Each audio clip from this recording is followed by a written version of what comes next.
America. Only in America. Only in America. Only America. Only in America.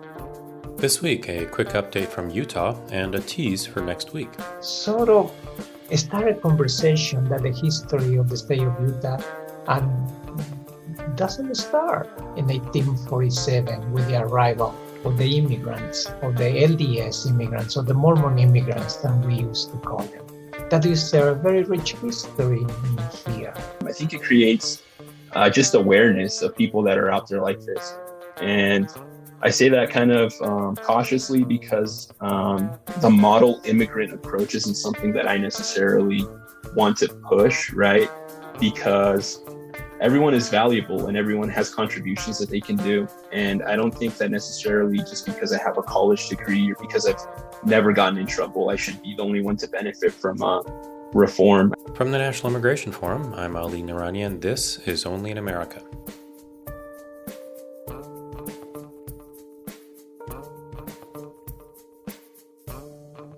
We're back on our virtual road trip through Utah today. And after a short break to discuss President Biden's raising of the refugee ceiling, we wanted to look back on what we've learned about Utah so far, while we're also taking a look forward. In the next few weeks, we'll speak to two people who will offer a different perspective around Utah's leadership in immigration. But before we turn to leadership, let's take a step back. Our first two Utah conversations helped us understand the experiences of immigrants and the history of the Latino community in the state. Dr. Armando Solorzano is an author and associate professor at the University of Utah, where he's been teaching for 30 years. Bernardo Castro is a Utah dreamer, BYU graduate, and a small business owner. We spoke to both of them about how they got where they are today. Well, we came at the time, talking about 30, 35 years ago, when the university was engaging into the issues of diversity, plurality, inclusivity, and putting the University of Utah at the national level in conversation with other universities, and getting really into this conversation post-civil rights movement and the issue of bringing academians of color into the university. And also, like in your case, I was always been very attracted by the state of Utah.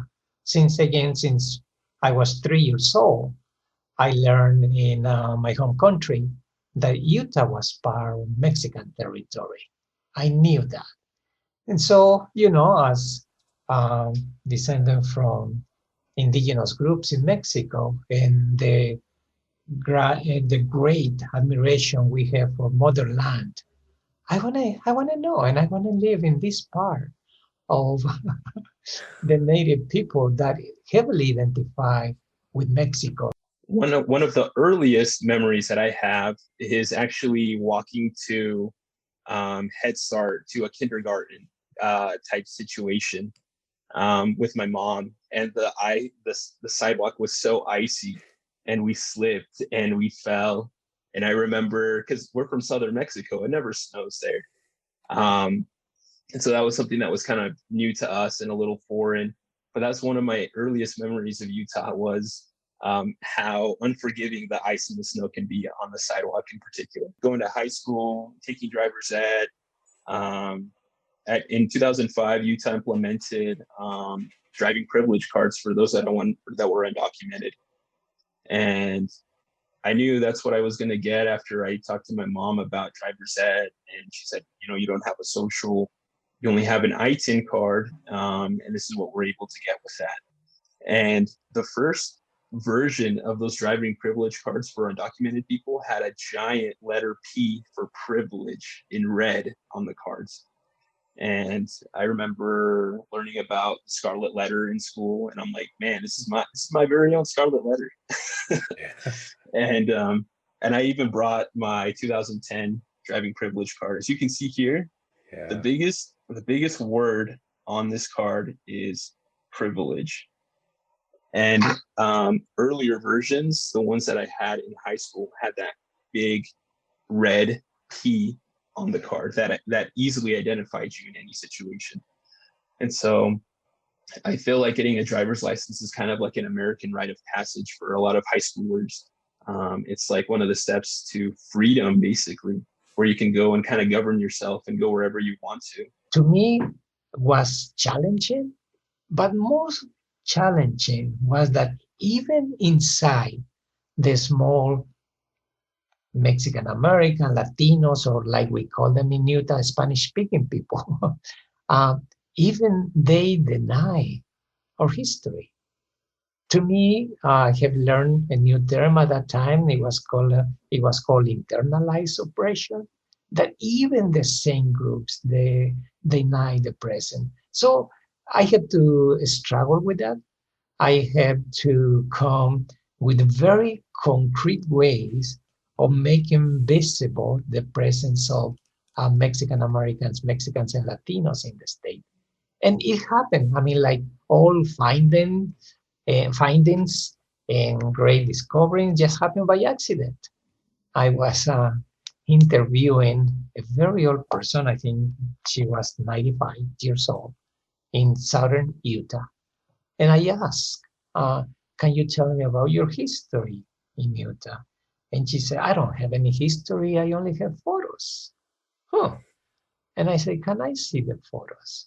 Well, she has amazing photos. Now, Mexican American, Hispanics working in the mines, uh, building the railroad, creating the first religious organizations in any denomination, either LDS, Mormons, or Catholics, or other denominations. So I I said, well, can I see the pictures? But the pictures were destroyed, and she said, don't worry, I'm gonna put it together with tape.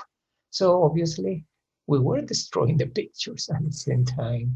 So that's again what impressed me the most, the lack of knowledge, uh, and the fact that whatever I knew, it didn't coincide with what I was seeing. Growing up undocumented in a state with a relatively small Latino population, Bernardo often experienced feelings of isolation and embarrassment around his status. He saw classmates' parents get deported. So I think for me, I I always think that I had a pretty boring childhood, but in reality, when I look back, I realized that I was extremely lucky to have such a boring childhood because I didn't know that I was part of this elaborate cat and mouse game that undocumented people play with the authorities. And in school, I did really well. I got good grades. But I remember one time in particular in middle school um, where they called everybody down to a room with Hispanic last names. It doesn't matter who you were, anybody that had an Hispanic sounding last name got called down. And the vice principal, he said, I hate to be the bearer of bad news, but some of you might not return to parents today. What had happened was that Swift plant in Hiram was raided by ICE in 2006. And I remember that was one of the times that I felt really scared and very confused as a kid. I didn't know what was happening. I do remember that was the last day that I saw some of my friends because I imagine they must have gone home and not had anybody there. And I didn't realize at the time, but I was so lucky that my parents weren't working there. And that continued to allow me to move on with school and move on to high school and start college classes and graduate from community college and then go to BYU and graduate with a degree in business management. And basically it's, I'm very fortunate and lucky to be where I'm at today. They were just trying to provide for their kids. A lot of them citizen-born children that were orphaned, basically, that lost a parent or maybe lost both parents, but they still had to remain here because they were minors or because they were born here, and that communication was just lost. And so much progress was lost because of that raid on the community. And I don't really know how effective those workplace raids are in curbing illegal immigration. It doesn't seem like it helps very much. Right, because people are still coming for work, right?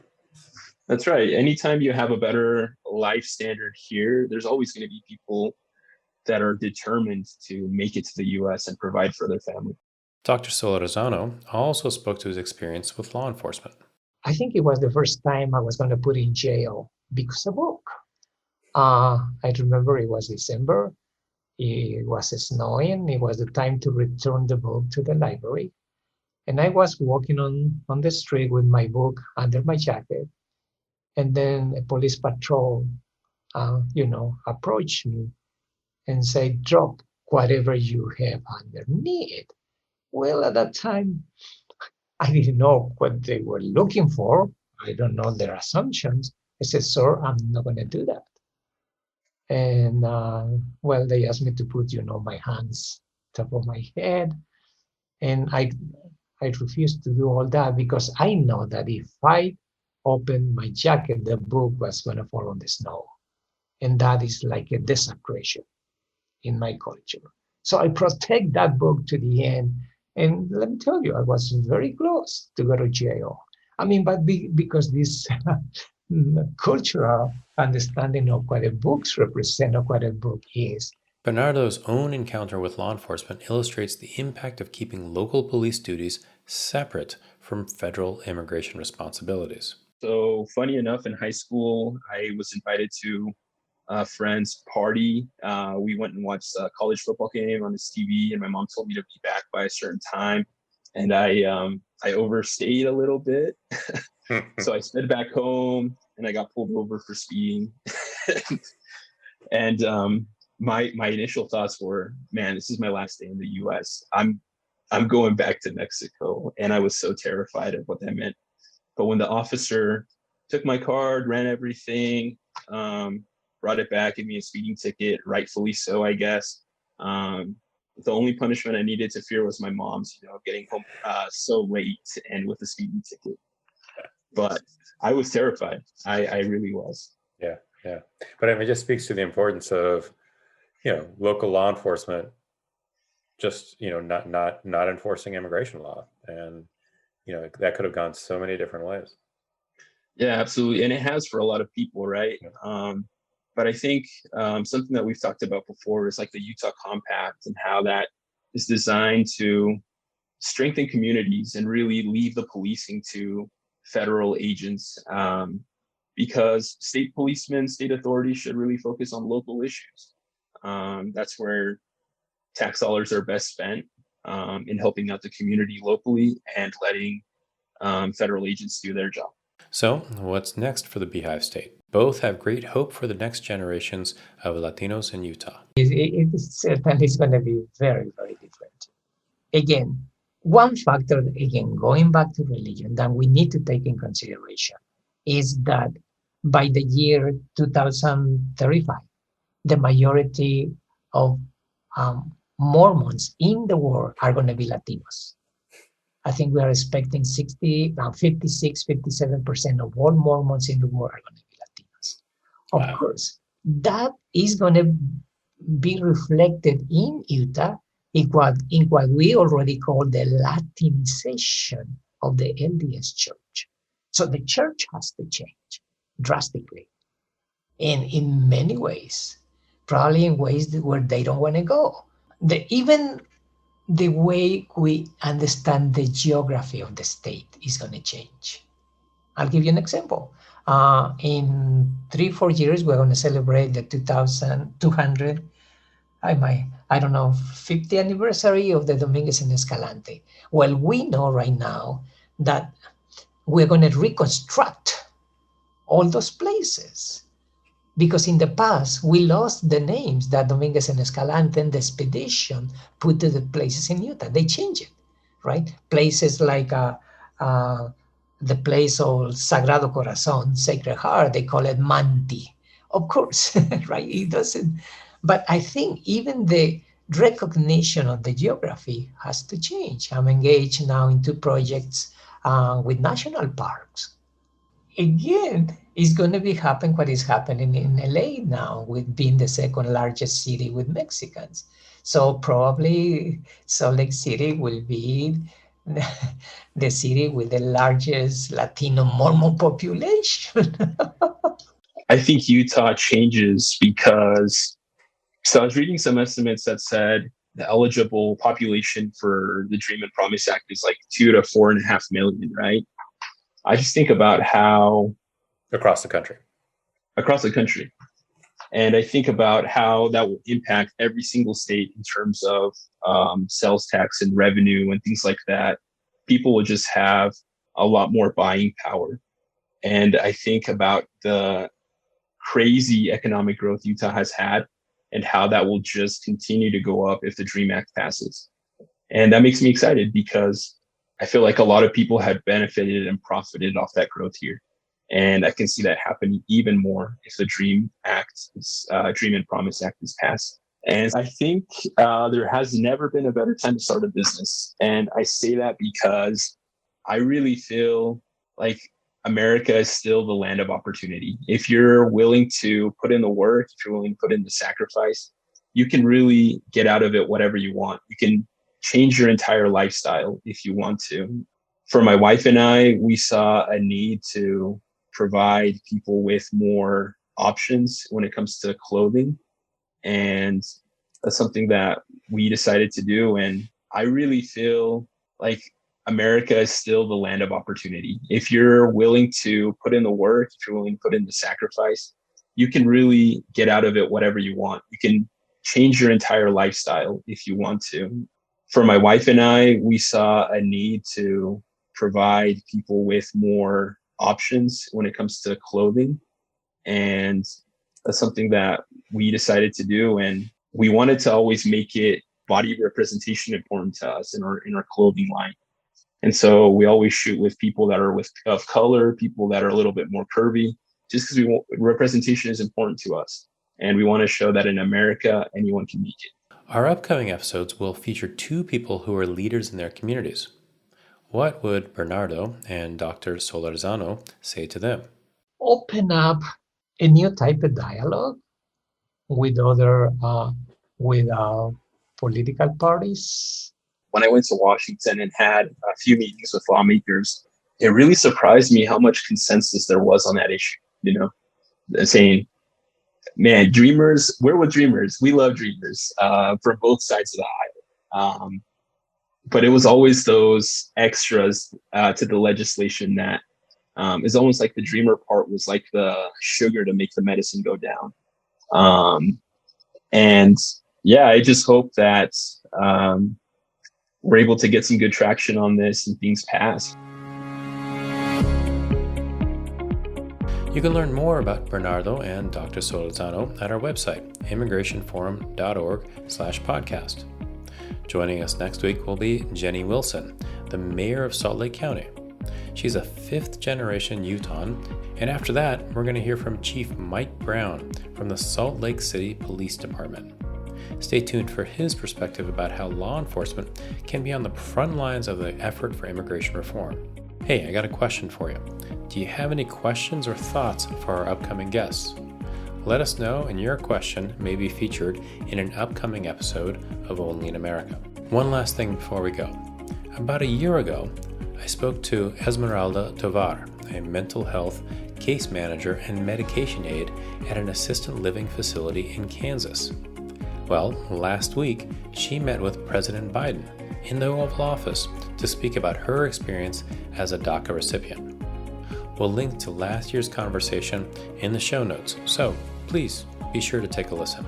Only in America is produced and edited by Katie Lutz, Joanna Taylor, and Becca Wall.